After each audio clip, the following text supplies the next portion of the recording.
The little cold start, my 2013 Chrysler 300C.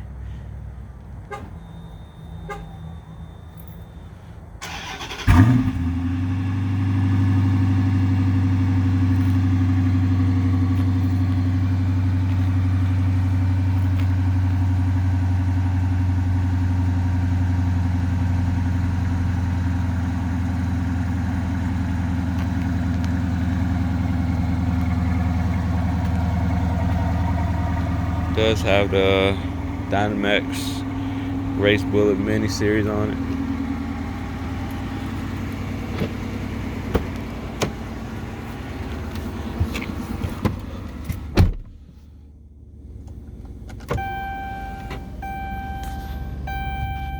$39.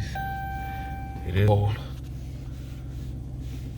I wouldn't rev it, but I gotta let it warm up first. I'll get a nice little walk around again from the outside so you can hear it.